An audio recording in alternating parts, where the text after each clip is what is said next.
Chris, what is our first main topic today? Our first topic comes from Weston M. Greetings, John and crew.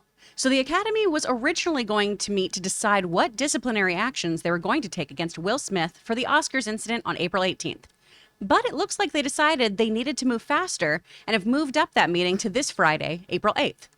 Do you think this is a good move, or are they rushing things? And what do you think the outcome will be of that meeting? All right, thanks a lot for sending that in. And so those of you who may know, this is just kind of an addendum to the bigger story that's been going on with Will Smith and everything. The Academy was going to meet to decide what they were going to do about Will Smith, jumping on stage and assaulting Chris Rock, what they're going to do on April 18th. However, part of the reason they set April 18th as that date was because there are some legal timeframes you have to follow, giving people a chance to respond to disciplinary hearings and all that kind of stuff. But with Will Smith having submitted his resignation to the Academy, that means those timeframes are no longer legally required. And the Academy has decided we're going to move ahead and get this thing done with sooner rather than later. This comes to us from the folks over at the Academy, their president, David Rubin, who said the following. Following Mr. Smith's resignation of his Academy membership on Friday, April 1st, suspension or expulsion are no longer a possibility, and the legally prescribed timetables are no longer applies. It is in the best interest of all involved for this to be handled in a timely fashion. And that, once again, comes from the Academy president, David Rubin. So, in response to all this, they're now going to meet tomorrow to decide on what they're going to do about Will Smith. Obviously, they don't have to worry about kicking him out of the Academy anymore because he's out. But other things are still on the docket. Could they suspend him from eligibility for 2 to 3 years, where no matter how good a movie or a performance of his is in the next couple of years, say, sorry, you're not eligible to be nominated for an Academy Award? Could it be a lifetime ban? Could they find other sort of things to do? Don't know. Now, in the question you ask, should they have moved up this timetable? Like, are they rushing things? I was perfectly fine with the April 18th date, to be honest with you, because it's like, yeah, you want to gather all the pertinent information. You want to make sure you're not rushing anything. But at this point, you know everything you need to know. Yeah. You've seen it. And honestly, I am more than happy to not drag this out for another 10 days.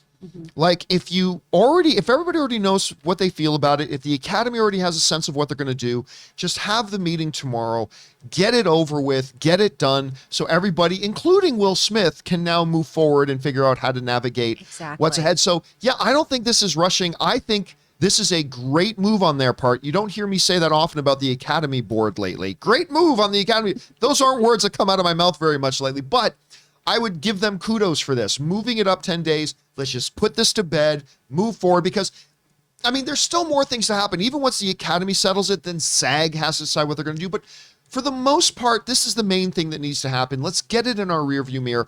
I like this. Anyway, Chris, you hear that they're going to move forward and try to get this all done now. What do you think about the decision? I think this is great because the 18th felt like they were dragging their heels. It really, really felt like they were prolonging this, and we don't need to keep dwelling on this. We need to move forward. We need some other topics. We need to move forward on this. And, Will Smith has already said that he is more than willing to accept whatever decision the Academy makes. He wants this to be settled. All the members of the Academy want this to be settled. There's no point in doing another 10-day waiting period, because what's going to change in that time? Are they just going to be running over the footage constantly? Are they all going to just be debating about semantics? Everyone already knows how they feel about this in the Academy, I think. So I'm really glad they're moving it up so we can all just put this in the past and move forward and focus on, frankly, more interesting things within the Academy that they can deal with. Let's talk about their lovely museum. Yeah, they're a lovely, fantastic museum, by the way. Okay, so this does bring up the question, though, because he raises, the Academy president raises an interesting point when he says that it's in all of our best interests to move forward, but on the table is no longer, do we suspend his membership to the Academy or do we expel him from the Academy? Because he's already done that. So that raises the question, well, what is there left that they can do? Now, obviously, one of the things on the table, we already mentioned it, is an eligibility suspension. Yes. To say that, you know what, you are no longer in good standing with the filmmaking community, and by all means, go and do your trade, but we will not consider any of your work for the next year, 3 years, 5 years, lifetime suspension. But then it raises the other question, is that the only thing they have available to them as a disciplinary action? Like, because honestly, I don't know.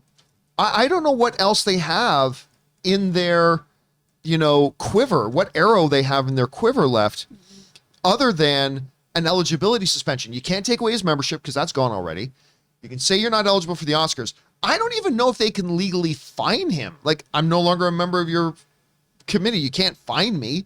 You can say, we fine you $1 billion. That's great. I still don't have to give that to you. So you can't fine him. So Chris, can you think of somebody who's, in SAG and all that kind of stuff, other than an eligibility suspension, can you think of any other possible disciplinary actions they could take with him at that point? Because that's the only one I see right now. I mean, on the SAG side of things, they absolutely could revoke his membership or suspend his membership for a while. On the SAG side. Just because of some of the things within the SAG guidelines of presenting yourself as a public persona. I don't think that's going to happen, though. I truly, truly don't. When it comes to the Academy themselves, I'm with you. I think the only thing they really can do at this point is say, we're not nominating you, or you're not eligible to be nominated for a certain amount of time. I don't see them doing that for more than a year, though, with this, honestly, at this point, especially after Smith went ahead and recused himself from the Academy. I really, really think now it's just they're going to do something so they can publicly say, hey, we did something. See, we did a thing. We took action. A week later. So you think it's going to be pretty light? I really do. So you're thinking the 1 year thing. I'm going to guess 3. Yeah. Like some people have been throwing out their lifetime ban and stuff like that. I have a feeling like with Will Smith coming out and saying, hey, I'm going to go ahead and resign. And I fully accept whatever other consequences the Academy wants to throw at me. I think that's going to mitigate them. I don't think they're going to do a lifetime ban. But I think it's going to be, I personally think it's going to be more than 1 year. I think they're going to make it 3. But could be 1, could be 3. We'll see what happens. Question is for you guys. What do you think about this? The Academy is thankfully going to be moving up with their hearing date to tomorrow to settle this Will Smith situation. What do you think the outcome of it is going to be? Do you think they're going to suspend his eligibility? Do you think there's other things they could do other than suspending his eligibility? What do you think is going to happen there? Whatever your thoughts are, jump down to the comment section below and leave your thoughts there. Guys, we want to take a second and thank one of the sponsors of this video, Stamps.com. They call what I and what a lot of you guys do small business, but to us, it doesn't seem small. It's the world to us. And you can't afford to miss out on opportunities to grow and keep your customers wanting more. Because time is money. Don't waste either with repeated trips to the post office. With Stamps.com, you can skip the trip and focus on how to take your business to the next level. Stamps.com lets you print official postage right from your computer and saves you money in the process. So you can spend less time at the post office and more time making your customers happy. Stamps.com gives you access to all of the post office and UPS shipping services that you need right from your computer. And get discounts you can't find anywhere else, like up to 40% off USPS rates and 76% off UPS. So stop overpaying for shipping with Stamps.com. Sign up with the promo code Campea for a special offer that includes a 4-week trial, free postage, and a digital scale. No long-term commitments or contracts. Just go to Stamps.com and click on the microphone at the top of the page and enter the code Campea.